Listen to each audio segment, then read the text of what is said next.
I try to treat AI the same way as any other application or solution in my technology portfolio. It's one set of tools in a portfolio of nearly 250 applications that I have. We treat them all the same.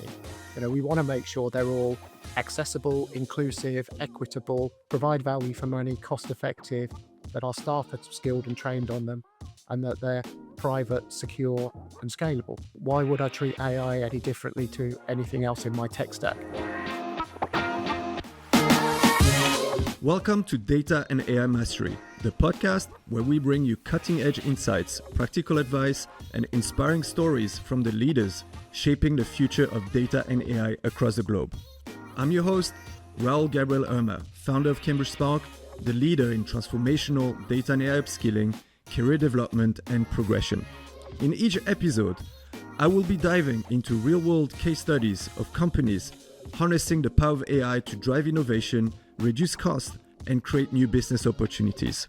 So whether you're an aspiring data scientist, AI engineer, or seasoned executive, this show is designed to give you the tools and knowledge to stay ahead in a world where data is transforming every aspect of business.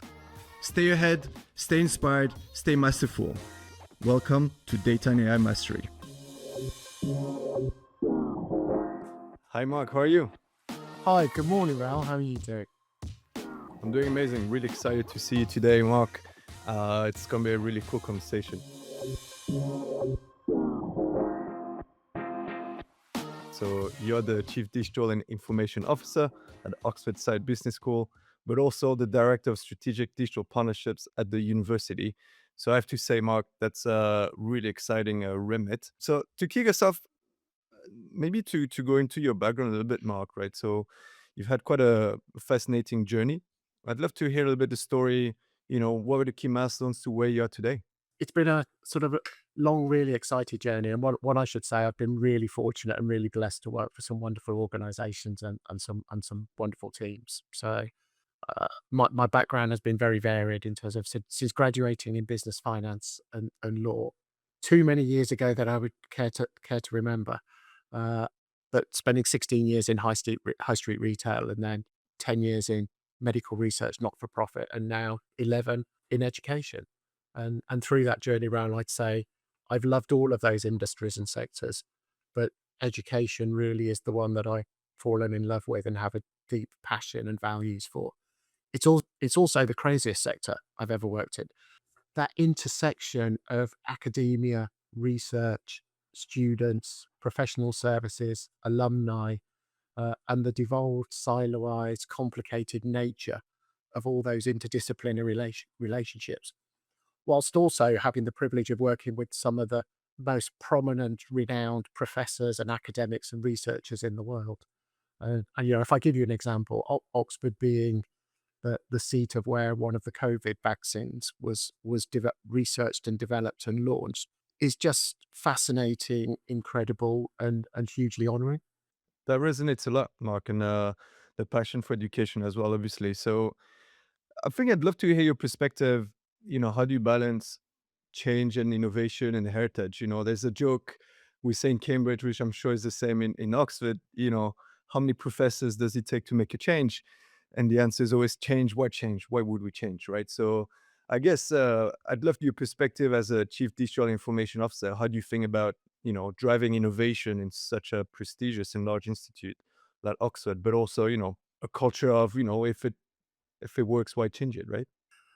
Absolutely. And that's possibly a sort of unique position and challenge for both Oxford and Cambridge. Oxford is one of the world's oldest higher education academic institutions. It's over 800 years old. And there is definitely an element of, it's been successful over 800 years. Why does it need to change? And the balance to that is there are few things in life which are certain: death, taxes, and change.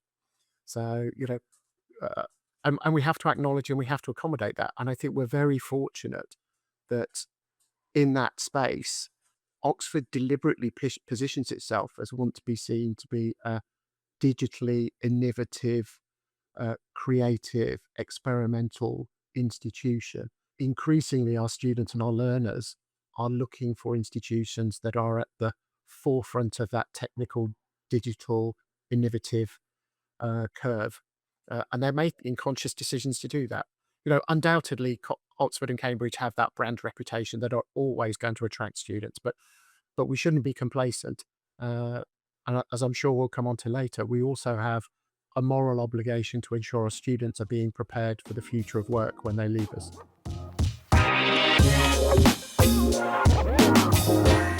If we talk about like innovation and let's focus on AI as the main topic, AI in action. So Oxford's been obviously leading in terms of the AI deployment internally, and and also offering things like ChatGPT and so on to students. So I want to get your perspective as a chief digital information officer. How do you manage this landscape? Because it took 3 years to go from ChatGPT 3.5 to 5 plus now. It keeps improving, new feature, new stuff. So how do you make strategic choices in that sort of environment? I think the approach that Oxford and the Business School has taken has been a very conscious, deliberate one. And it's almost been our strategy comes with a starting point of being equitable, inclusive, and providing access because our students, our learners, our professional services staff, our academics, our faculty, and our researchers need access to these tools. And part of that strategy is acknowledging that if we don't embrace and provide them in a supported, maintained, secure way, people are going to use them anyway. They're out there. So you can either take a head in the sand approach and pretend it's not going to happen, or you can get on the pitch and adopt and embrace it and work with those personas to work together, acknowledging with the fast paced change of technology, we are all going on a journey together. So that's a strategic starting point. How do we choose?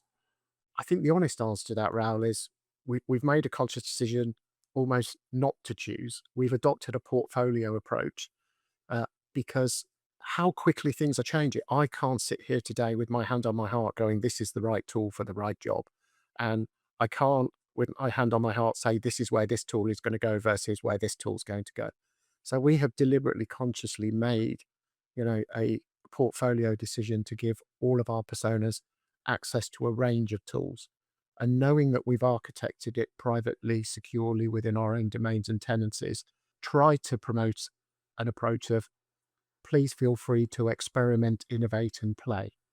Yeah, that's really refreshing perspective, and I'd love to deep dive a little bit because I speak to many organizations, and more on the enterprise side, and they're struggling with this idea that if I put all my money into ChatGPT, OpenAI, and my risk of losing out on Claude and Gemini, that looks like they're also making good progress. But if you wait 6 months later, the picture might be different. So I'd love to hear from you. What do you think other organizations can learn from what you're doing at Oxford, but also balancing the capital investment, right? To give so much choice to so many stakeholders like you are, surely it comes with a big investment, right? And that's a real consideration and balance of that decision and that approach, Raoul. And you're absolutely right. But I think that's where the shift for us at Oxford, and let's be honest, if you're Oxford or Cambridge, there is a certain brand association and value with those names that is very attractive to partners. So I think we should be honest and upfront and in acknowledging that. That said, we are not immune to the financial pressures and cost pressures the same as everybody else, and value for money is a really important aspect. Financial sustainability is a really important aspect. And even as Oxford, we would not be able to enter in and support the more traditional models of individual licenses per user per month. That's just not financially viable or feasible. So we've attempted to be slightly more creative in terms of moving more towards access by consumption models as opposed to license models. So basically, you can have access, and if you don't use it, it doesn't cost us. And then we know that we are only paying for what is being leveraged, used, exploited, adopted, which is hopefully driving benefit. And that has allowed us to approach this portfolio approach to our AI offer. And so far, even though we're still continuing to learn every day, every week, every month, that has proved successful. Great. I love it. So it sounds really positive, but to balance it out a little bit, What are the downsides or risk of this approach in your own eyes that, would be helpful for other organizations to consider? It's a really great question, and it's one that we are still learning and analyzing and assessing ourselves, Raoul. I mean, we're still relatively young in our journey in this space, less than a year.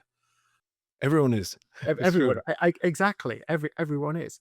Some of the lessons learned around it. Although we've moved from a per user per month license model to a consumption model, which financially is a lot more sustainable. In some of those tools, we have seen that consumption in terms of credits, tokens, and cost has been a lot greater than we had anticipated or that we'd forecast. You could look at that two ways. On a challenging way, it's a financial exposure and risk to our financial sustainability in terms of that cost. On the other way, you could look at it from a positive perspective and go, wow, the adoption has been great. Look at the benefit of we've introduced a tool or tools that people are really using and leveraging. How cool is that? The other thing that we're looking at as we progress that journey is there going to become a pinch point in the future where we need to back some of those horses more than others? At what point do we come out of experimentation and pilot and start to firm up our thinking in terms of actually, we don't necessarily need to provide a portfolio of 8, 9, 10, 11 tools. Perhaps we ought to consolidate on two or three, but we're not at that stage yet. And we don't want to oversee or overgovern that to stifle that innovation at this stage. I hope you're enjoying today's conversation. If you're finding the insights useful, please do take a moment to subscribe to the Data and AI Mastery podcast and leave us a review on Apple Podcasts, Spotify, or YouTube. Every new follow helps us reach more people and shed incredible work being done by today's data and AI leader. All right, let's go back to the episode. So I'd love to take you to a different question now, which is about, the purpose of a university, if we get a bit philosophical here, and, how do you make that happen, right? So in the world of AI, clearly there's a duty to set up students for success in this new world. We both agree that there'll be more AI, not less, in our lives. Um, but at the same time, as a chief digital information officer, there's a duty to adopt AI internally to drive, efficiency and improvements, right? So how do you balance those two missions, I guess, Mark? That's a great question, Raoul. The honest answer to that is you can't really prioritize it. You can't really balance it. You just have to acknowledge it and accept it. As you say, as a world leading higher education institution, we have a moral, ethical, social responsibility to make sure every student or learner that is interacting with us, either physically or on campus or online through our online programs, is being prepared and equipped for the future of work and the challenges they're going to face when they leave us and our learning experience. And then clearly, the other side of that sort of conundrum is we have to make sure we're leveraging and exploiting these tools ourselves to organizationally, institutionally make us a better organization, whether that be through growth, whether that be through scale, whether that be through efficiency, or perhaps another angle that we are looking at more in terms of Sci Business School, how we are using these tools to restore what I would call human-centric software to regain a better quality of life, to allow people to regain work-life balance and do more of the quality enhancing, life enriching things that people want to do away from the workplace. What I find fascinating with, Oxford University and, and other higher education institutes is you've got quite a lot of personas to work with. You've got the faculty, you've got the researchers, the PhDs, the postdocs, and so on. You've got the students, but you also have the professional service, right? That actually made everything sort of work. And that's quite complex environment compared to maybe more straightforward enterprise business, one customer, and then, the team to do it. Um, how do you think about value of AI for each of these personas? And you're right, they are all very unique, distinct, diverse groups of personas. And within those personas, the individuals within them as well. As one very simple, quick uh, tangible illustration of that. Our student MBA cohort this year is 97% international from 67 different countries. You can't get more geographically diverse, which is fantastic in terms of the diversity of our student base, our programs, and quality of thinking that comes with that. But you're quite right. The application of AI in all of those personas is subtly different, but still with a common denominator of benefit, value, and how is it enhancing each individual. So if I briefly take what each one into from a student perspective in terms of AI, we've spoken about access in terms of foundational skills for the future of work. But we are also experimenting with AI in terms of supporting the student learner journey and the student experience. We have just launched an AI assistant that allows our students to interact with their content in a more efficient way. And through that assistant, look for supplementary, augmented content that might be of interest to them as a learner in a specialist interest field. And then that also gives us feedback in terms of the content that students are interacting with, or perhaps more importantly, not interacting with, because they might not find it of interest or relevance. So we can feed that into our instructional designers to enhance and make the course even better. If we talk about our faculty, it's around how are they using these tools and introducing them into their teaching? How are they using generative AI to perhaps generate their content faster, quicker, more efficiently, or summarize their notes, their teaching notes in a better way? If we look at our researchers, how are we using the power of AI to analyze large volumes of data and through machine learning look for patterns of data in a much more faster, efficient way than we could before? And is that turning data into true insight in a way that wasn't possible before, that's faster than before, that's perhaps identifying, as we say, patterns and insights which previously may have taken months or years, which can now take, minutes and hours. And then the final thing from our professional services staff, which we've touched on, is how are we using these tools to make us smarter, more efficient, more effective? So there are lots and lots of applications and different uses by persona. So great, great examples, and sounds really impactful. How do you deal with this complexity and this scale, right? Like, how do you get people on the journey to actually adopt AI in the individual roles and teams when you have such a breadth? How do you ensure that it's governed and secure? Do you police it? Is it, let's see what happens? Like, how do you grapple with, with all of that? It's a daily challenge, opportunity, privilege. Well, it's and the honest answer is you can't get your arms around all of it because of the pace it's changing and because of the breadth of use cases, scenarios, personas, customers, stakeholders that exist. It's not physically possible, and you shouldn't beat yourself up thinking that you have to and you can. I'm quite honest with my the school's leadership team, executive board, my senior management team, my team. I don't know the answer to everything. I can't tell you what the landscape of technology is going to look like next year. You gave a fantastic example of ChatGPT 3.5 to I think it was 5.4 this week. That pace of change has happened over 12, 18 months. So these are the lots of people will say it, and you will have heard it many times. These are truly unprecedented times. It's a bit like a roller coaster white knuckle ride. You've got to get in, you've got to go with it, and you've got to hang on.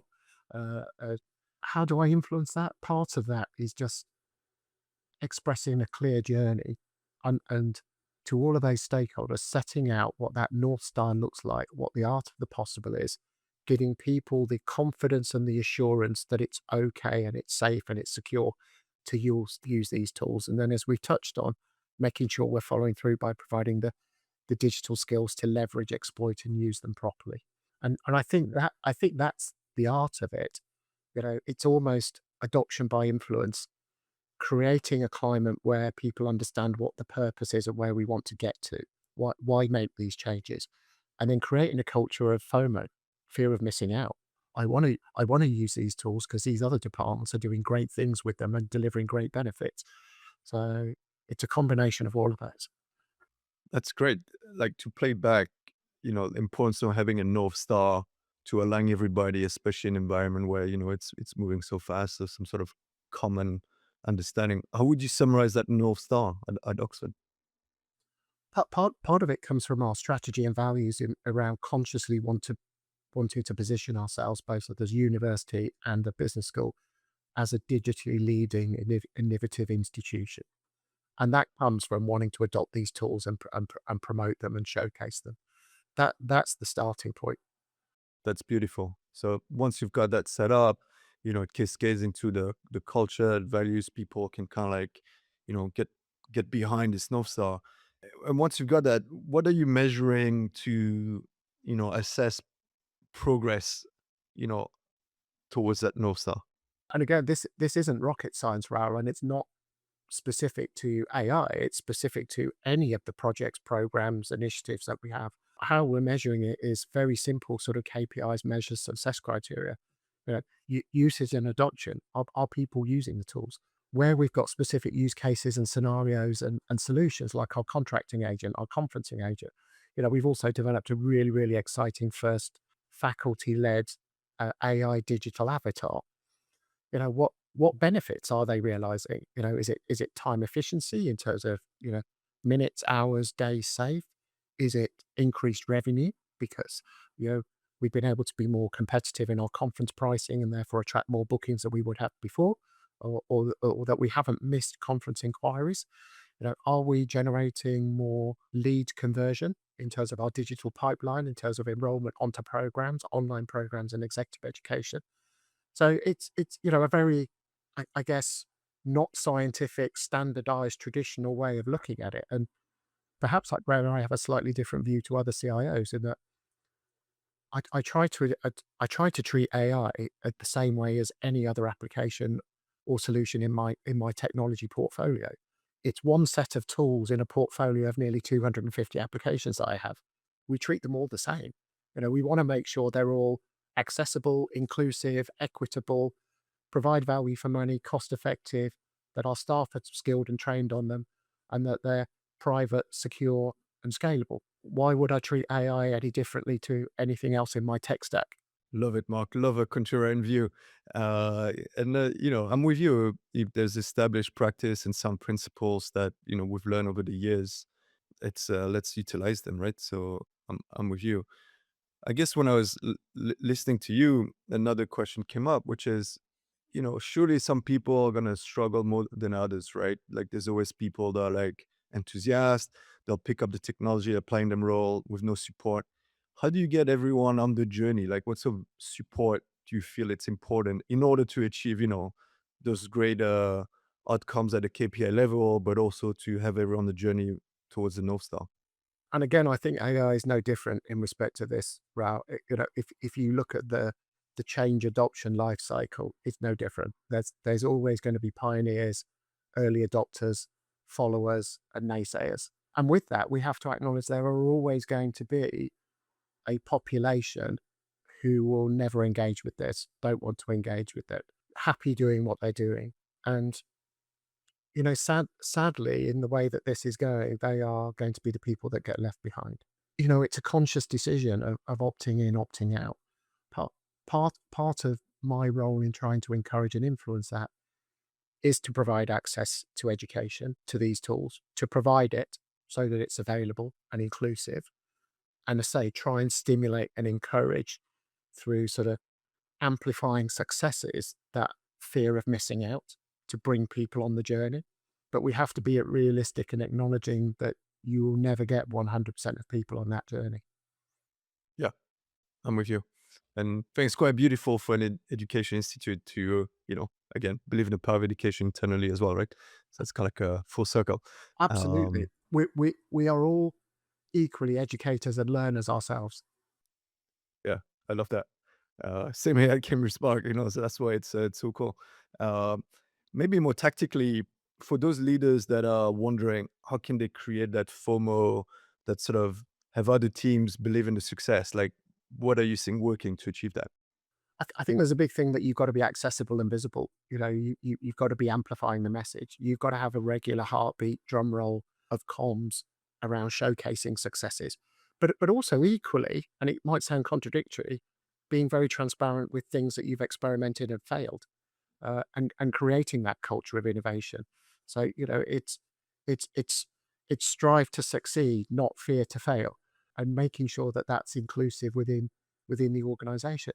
You also, there is nothing better than getting customer testimonials, case studies of successes to create that heartbeat, whether that be from our faculty, our researchers, or our professional services staff, because that creates a genuine interest, alignment. It's more authentic. It's much better than, it's Mark Bramwell, the CDIO, standing up telling about successes again. It has so much more power coming from an end customer user.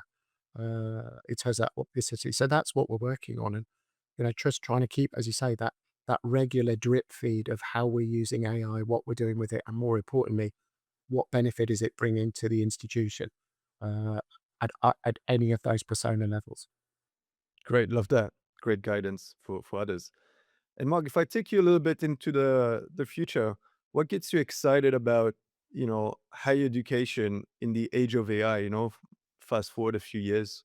Before I come on to my view, Raoul, there are definitely two schools of thought on this. What one is AI as a fear and a threat to higher education, which is not the camp that I sit in. And the other is what a fantastic, exciting opportunity it brings to education. And that is definitely the camp that I sit in. And the reason I say that goes very much back to the objectives, the values, and the missions of Oxford and Sci Business School, uh, which are around how do we ensure fair, inclusive, equitable access to education to every learner on the planet. And AI has the potential to do that. Uh, it has the opportunity to create that level of access to content and learning and courses and programs and communities in ways not previously possible. And if I give a couple of examples around that, we have, through our experimentation and innovation, we have created our very first AI digital faculty avatar. One of our professors now has a digital avatar of himself uh, teaching his course and program in any language. That course can now be available 24 by 7 anywhere in the world at any time. And that faculty member can be there, virtually present anywhere, anytime. So, the opportunities there are immense.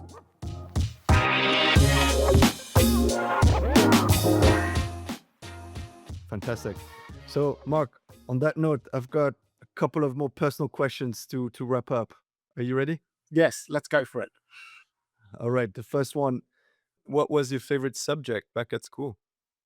Oh, I loved business when I was at school, and I actually went on to do business finance and law at university. I very much like the challenges and the diversity and the multiple stakeholders that come with business and organizations. And I love studying organizations and talking to other organizations to see how they run their businesses and how the corporate cultures exist, and those that are successful and those that aren't. Great. Great. And final question, picture this, right? You're working on some AI project using one of your favorite tools. What's your favorite music genre in the background? Oh, music genre. Well, I'm going to surprise you with another answer here, Hero. I'm actually a DJ as well. So my music genres are very broad and eclectic. Like, if you were to push me to have a favorite, it would probably be the 80s, because that's the generation that I grew up in. But I love everything from 60s, 70s, 80s, uh, house, dance, club, garage, jazz, classical, musical theatre, all of it. All right, a man of multi-talent. I love it. So for the audience, where can they listen to your DJ gigs and creation? Yeah. Oh, yeah, well, number one, it's very much a social interest rather than a public interest. Although foolishly, probably my biggest gig, as it was the side business called Christmas Party. So we played to an audience of 500. I love it. I'm gonna invite you to our own Christmas party. And that'll be an amazing gig, I tell you. My DJ handle, creatively entitled and by the business school, is Slim Boy Fat. Amazing. Well, Mark, On that note, it's been an absolute pleasure to have you on the podcast today. Thank you, Ra. It's been really great pleasure talking with you today. Really enjoyed my conversation with Mark today. What a charismatic person and so passionate about the power of education. There's so many really interesting takeaways. I think the first one is Mark approach in providing a portfolio of solution and vendors and making that accessible to the wider university. I think that's a really strong message because it acknowledged that things are moving really fast. You don't want to back one horse. You want to provide choices and options to people so that they can best leverage it for themselves, for the team, and for the organization. Acknowledging that comes with more complexity, but it is the right thing to do if you want to encourage adoption that is meaningful. Secondly, on the question of how do you encourage adoption of AI in the organization, there's a few ingredients that are needed. The importance of a North Star to get everyone behind, the importance of measuring KPIs and real business outcomes, but also creating a bit of FOMO internally and celebrating success so you get everyone on the journey together. Thank you for listening and see you on the next episode. Thank you for tuning into this episode of Data and AI Mastery. If you found value in today's discussion, make sure to subscribe so you never miss an insight from the leaders driving the future of data and AI. And if you're a data and AI leader looking to upskill your workforce with the fundamental data and AI skills to transform your business, Cambridge Spark is here to guide you every step of the way. Be sure to reach out to us on LinkedIn or on our website, cambridgespark.com. Until then, be sure to keep pushing the boundaries of what's possible with data, and remember, mastery comes with continued learning and action. Until next time, stay ahead, stay inspired, and stay masterful.